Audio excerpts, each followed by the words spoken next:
salam dari kami. Saya bersama Kepala Staf Umum Majen Herianus Suharto ada di sebelah kanan saya. Hormat. Oke, Pak Jenderal, salam hormat buat salam Anda. Hormat kebenaran. Bersuara bagi kebenaran. God bless you, Jenderal. Oke.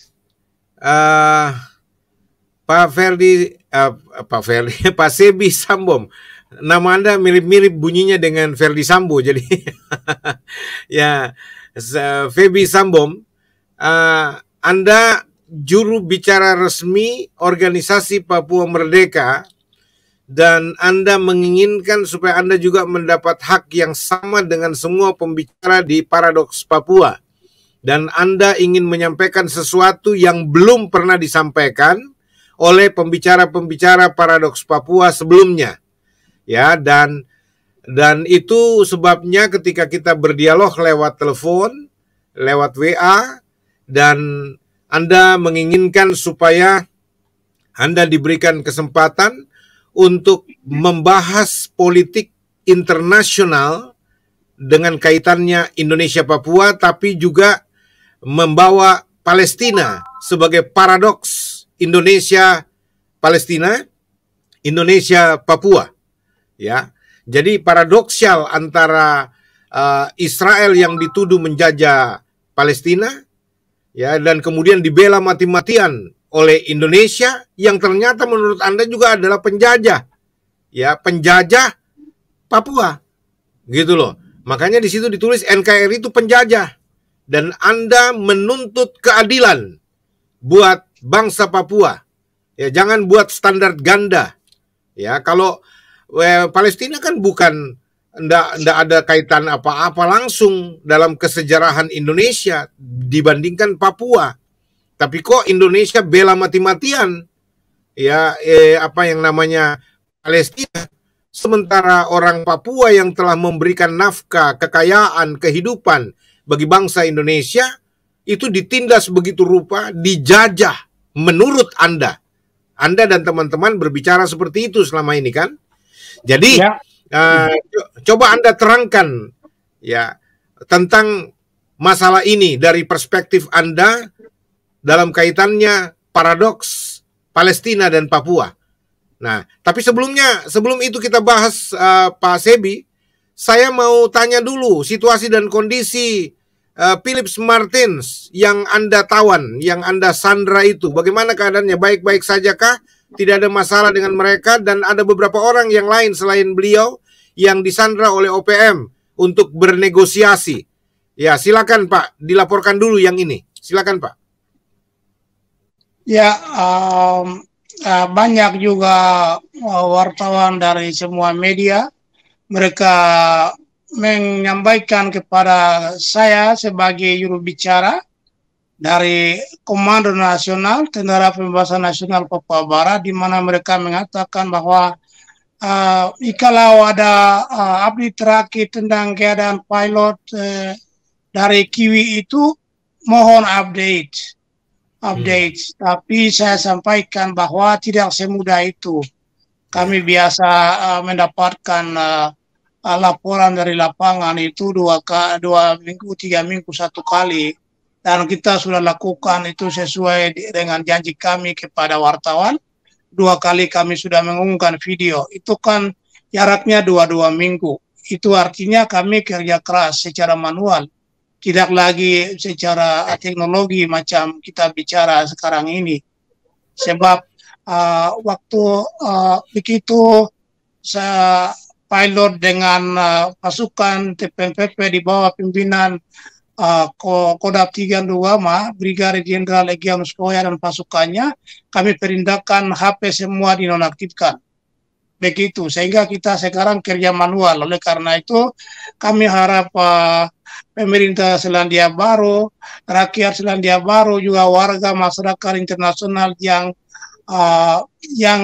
rasa khawatir tentang keadaan pilot, kami harap semua bersabar. Kami tetap melakukan tanggung jawab kami untuk memberitahukan kepada dunia tentang keadaan pilot setiap 3 minggu sekali, karena tidak segampang itu untuk kita mengumumkan secepatnya. Itu Oke. pertama. Baik, Pak Sebi Sambom, kita senang karena mendengar bahwa Anda tidak memperlakukan kasar, anarkis, melukai Sandra itu, dan saya dapat bocoran dari Pak Jeffrey dan juga Pak Egyanus Pogja yang melakukan penawanan itu supaya bahwa mereka sangat merawat menjaga tawanan atau Sandra itu seperti menjaga telur, ya, jangan sampai jatuh dan pecah. Jadi itu merupakan tanggung jawab politik mereka, karena Sandra ini bukan musuh, tapi mereka ingin menggunakan Sandra ini sebagai tanggung jawab pemerintah Indonesia terhadap New Zealand untuk sebagai alat bargaining, alat untuk bernegosiasi, alat untuk memaksa supaya pemerintah Indonesia mau buka meja perundingan dengan pihak OPM, dengan Papua. Dan Anda juga sudah menerangkan bahwa di Komando Nasional Anda, di mana Anda berkedudukan, bahwa tidak semudah kita bisa melaporkan anytime. Karena kami sudah memutuskan untuk mematikan semua sarana komunikasi karena takut terlacak dan itu bisa membahayakan teman-teman seperjuangan yang ada di hutan-hutan Papua atau dimanapun mereka berada. Dan ini kita berikan penghormatan bahwa ya itu strategi perang Anda, strategi perjuangan Anda yang kita harus hormati. Dan terima kasih untuk laporan bahwa beliau baik-baik saja. Dan pertanyaan yang kedua, Pak Sebi Sambom, apakah Anda mengiyakan seperti yang dikatakan oleh Panglima TNI, ya, bahwa mereka tidak mau melakukan pembebasan Sandra itu dengan cara militerisasi karena takutnya kalau militer dikirim dan kemudian memaksa mencari titik yang mereka sebenarnya sudah tahu di mana titik penyanderaan itu dilakukan, dan itu bisa terjadi kontak senjata dan banyak yang akan menjadi korban dan juga masyarakat akan terdampak, dan akhirnya Sandra akan dibunuh oleh OPM dan OPM akan memberitakan bahwa Sandra itu dibunuh oleh TNI, dan itu akan menjadi masalah buat pemerintah Indonesia di mata dunia karena tidak becus di dalam penyelesaian pembebasan Sandra. Bagaimana pendapat Anda tentang pernyataan Panglima TNI ini? Silakan, Pak. Ya, itu sangat jelas. Artinya bahwa kalau penyanderaan itu kan mekanismenya harus melalui negosiasi, tidak harus melalui operasi militer. Begitu. Karena kami kan pilot Selandia Baru itu tinggal dengan kami sebagai sahabat dan dari tetangga kami dari Selandia Baru, bukan musuh. Kecuali itu pilot itu ditahan pilot orang Indonesia asli entah dari pulau mana. Itu tentu ada perbedaan penanganannya, begitu. Hormat. Oleh karena itu yang membangun image negatif, bilang pilot sakit dan lain-lain, kondisi badan menurun dan lain-lain, itu mungkin kami rasa itu suatu propaganda yang dimainkan oleh pihak militer dan polisi Indonesia untuk mendesak masuk begitu operasi militer. Dan kami tegaskan bahwa tanggal 23 Maret itu kami terima laporan, kami juga sudah publikasi di beberapa media, di mana TNI masuk dan tembak masyarakat, termasuk ibu hamil, juga anggota TPN 2. Akhirnya Panglima Egyanus mengirim laporan ke kami bahwa kami akan balas, dan saya sudah umumkan itu ke wartawan semua, yang lain sudah publikasi, yang lain belum. Itu telah terjadi pembalasannya baru-baru ini tanggal 3 April kemarin mereka sudah tembak satu, itu termasuk pembalasan. Oleh karena itu sebaiknya militer dan polisi Indonesia harus sabar untuk tidak memancing pimpinan dan pasukan TPNPP. Karena kami mendengar ada ibu hamil juga tentara polisi tembak.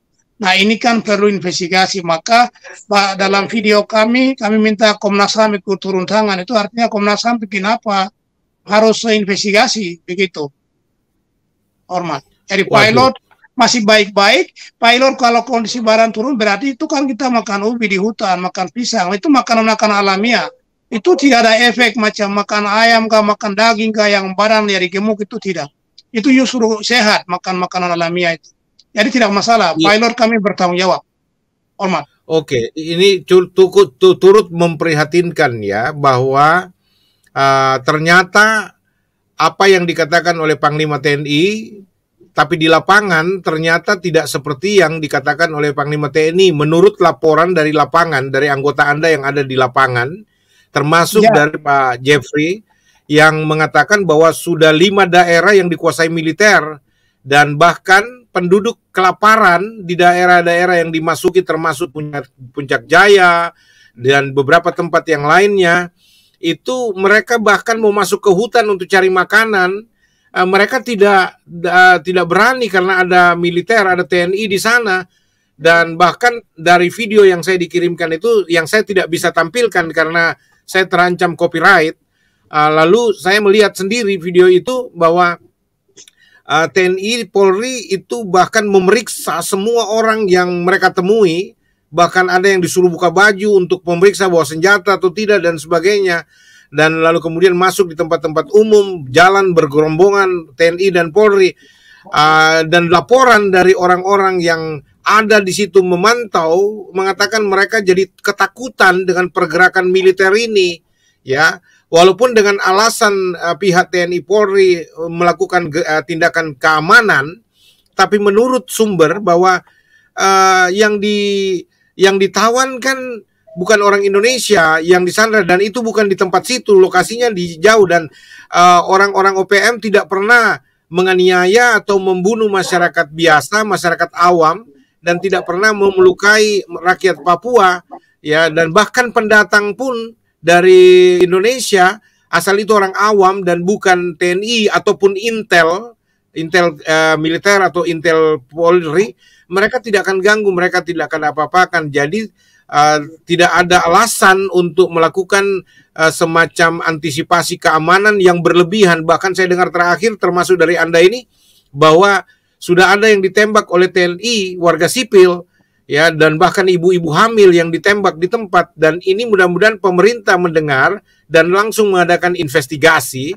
dan mencari tahu siapa oknum tentara yang melakukan semacam tindakan brutal terhadap masyarakat sipil di sana, ya. Dan ini tidak bisa dibiarkan. Ini justru mencoreng citra pemerintah Indonesia yang katanya mau damai, katanya mau persuasif, dan katanya mau semuanya diselesaikan dengan cara yang baik-baik, cara damai, solusi yang baik.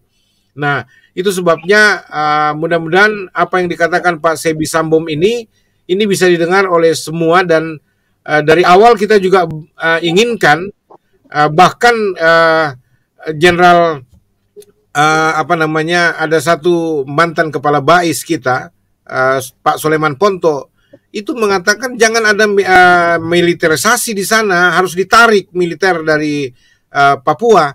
Dan banyak pengamat politik juga menginginkan tarik itu militer di sana, ya, karena jangan melakukan tindakan-tindakan yang memancing justru terjadi kontak senjata yang kemudian terdampak pada masyarakat sipil yang sudah terjadi sekarang ini, ya, bahkan sepihak gitu loh.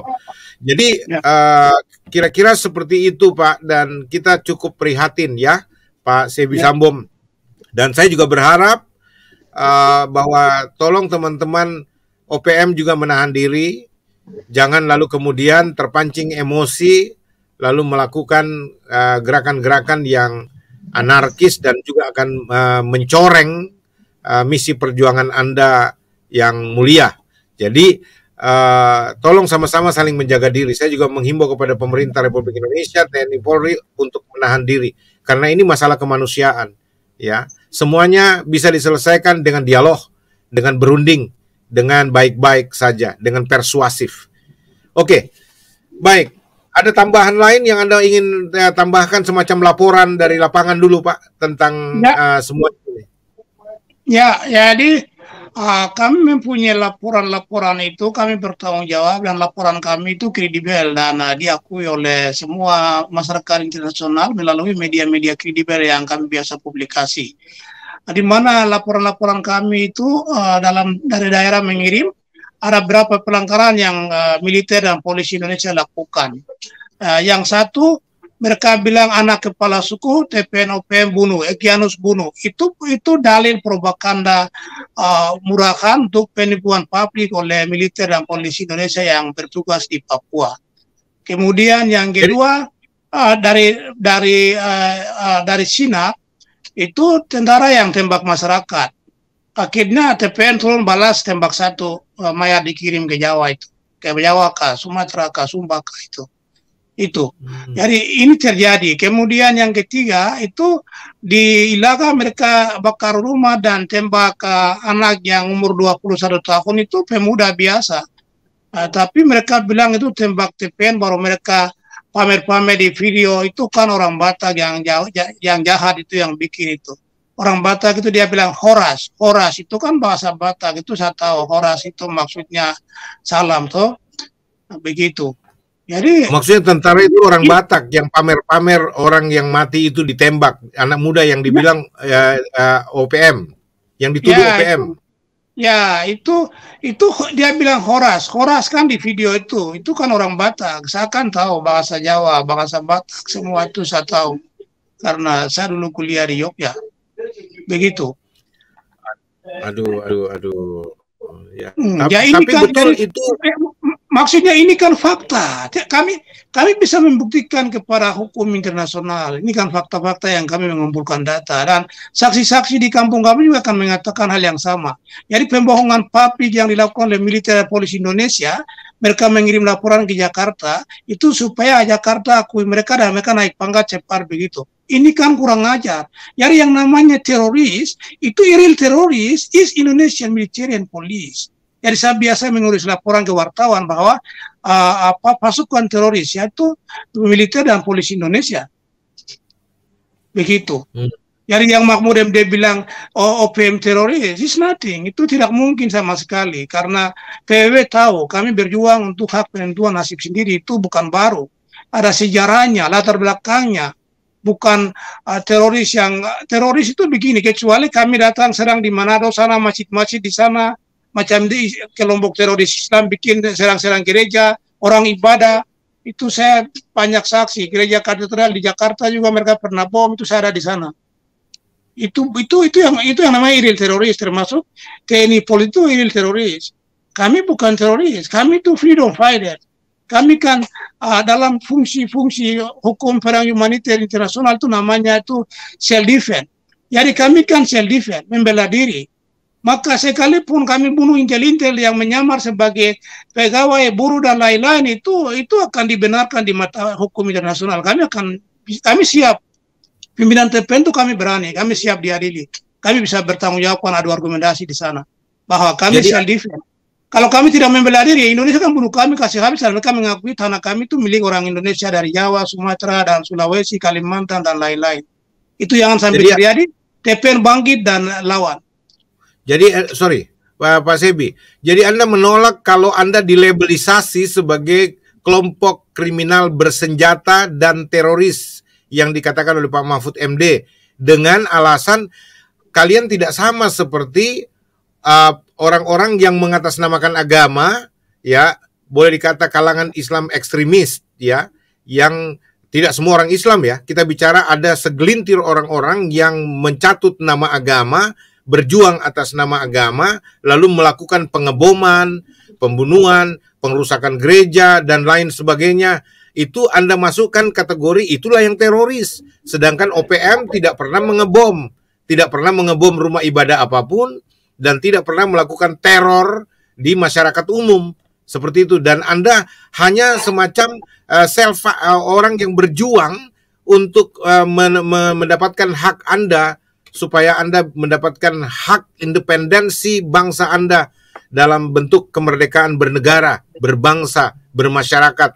ya, dan Anda mengatakan itu legal di dalam aturan internasional hukum orang humanitarian internasional. Ya, oke. Jadi itu semua Anda bantah ya, bahwa Anda bukan KKB, Anda bukan seperti yang dikatakan kelompok kriminal bersenjata dan teroris. Boleh Anda sampaikan sekali lagi? Silakan bantahan Anda. Jadi begini, sederhana saya tertawa Bapak itu Mahfud MD yang profesor itu, saya bilang paranoia. Maksudnya dia kan seorang profesor.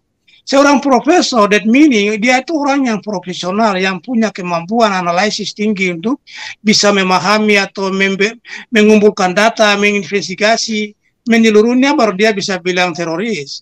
Itu yang kami tertawa mereka. Artinya begini, itu kan hanya Indonesia satu negara.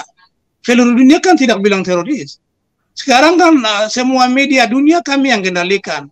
Jakarta kan hanya media-media lokal itu yang mereka nomor satu. Media dunia ini kami yang kendalikan. Kami yang punya link. Maka semua media-media seluruh dunia kami sudah publikasikan bahwa mereka selalu menulis, mereka tidak pernah bilang itu kriminal, teroris, tidak pernah sampai hari ini. Mereka selalu bilang rebel separatis atau West Papua Nationalization Army.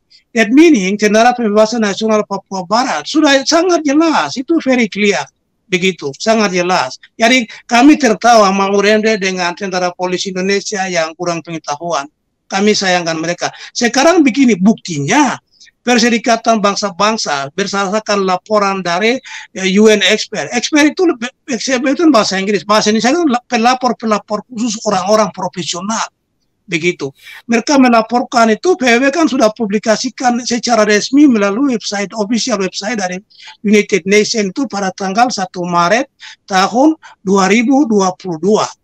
Itu artinya PBB mengakui kami bukan teroris. Jadi kita kasih kalah Mahfud MD dengan TNI Polri 1-0 sekarang.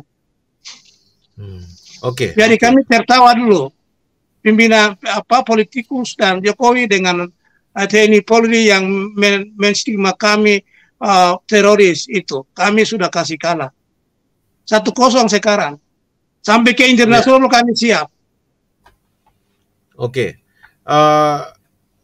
Baik, brother.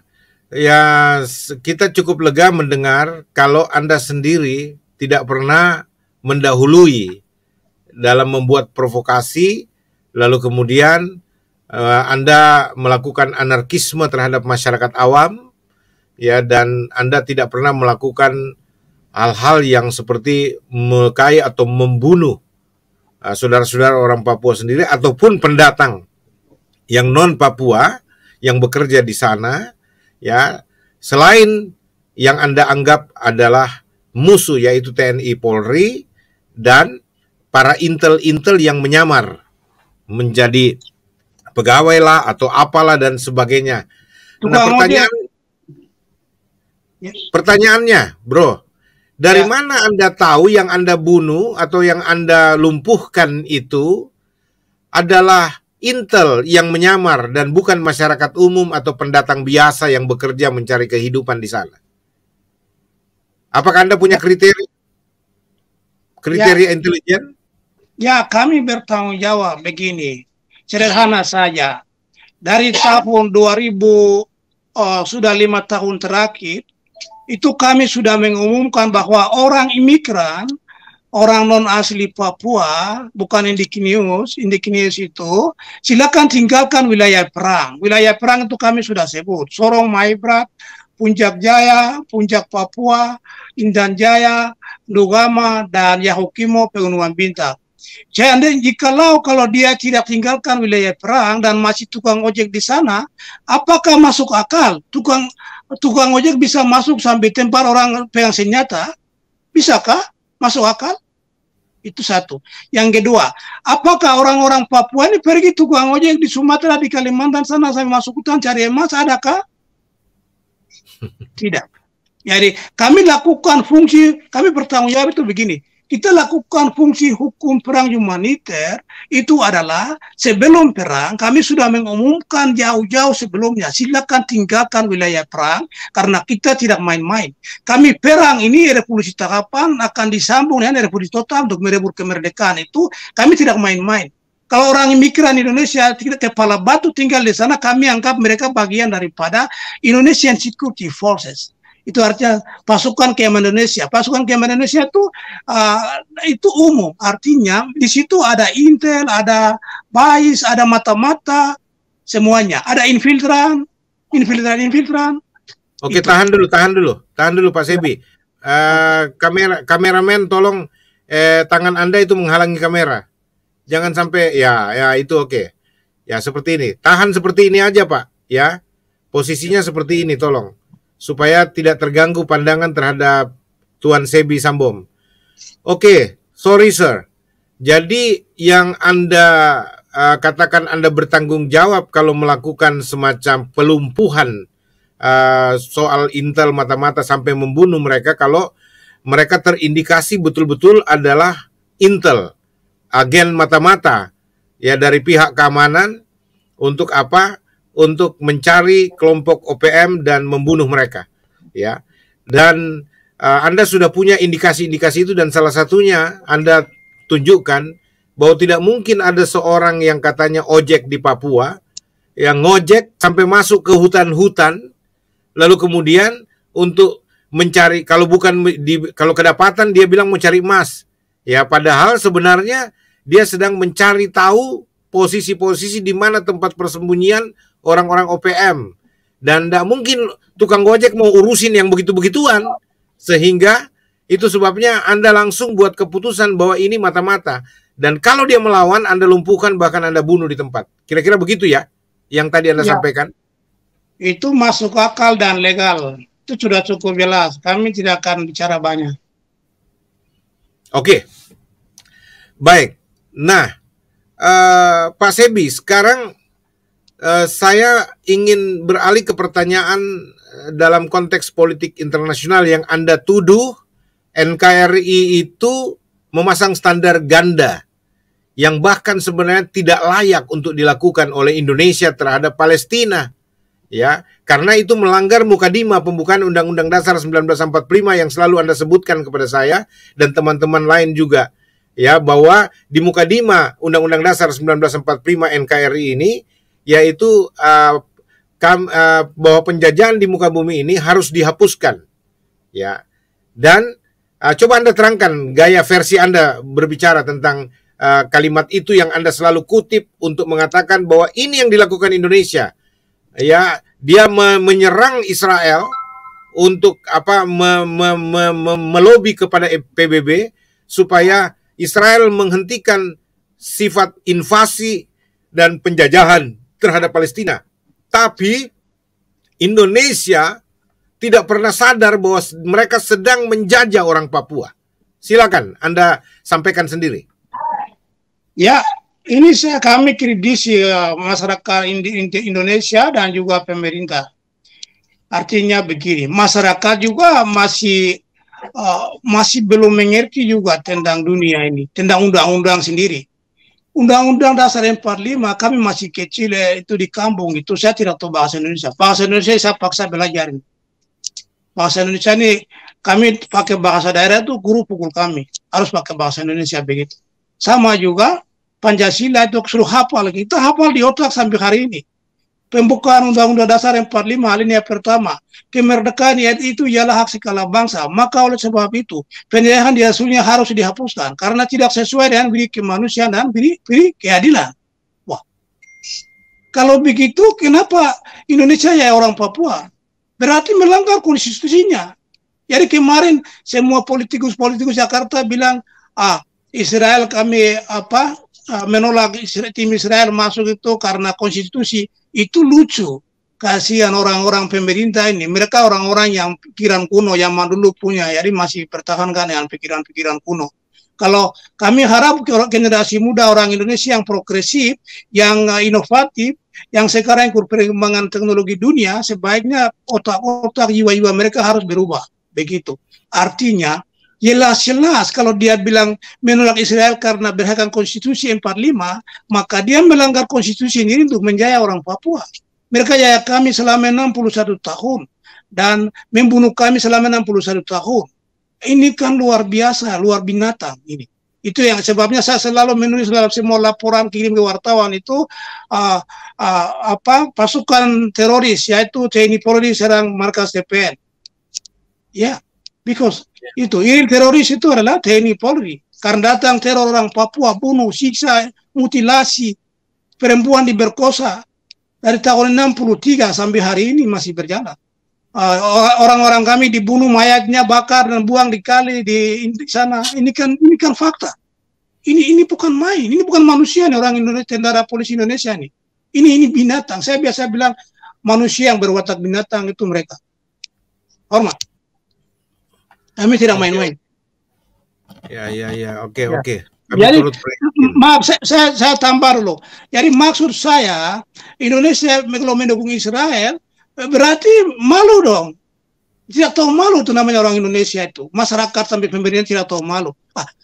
Tidak bisa introspeksi diri. Kita juga ya Papua. Jadi jangan pakai undang-undang 45 untuk membela diri tentang membela Israel. Itu lucu.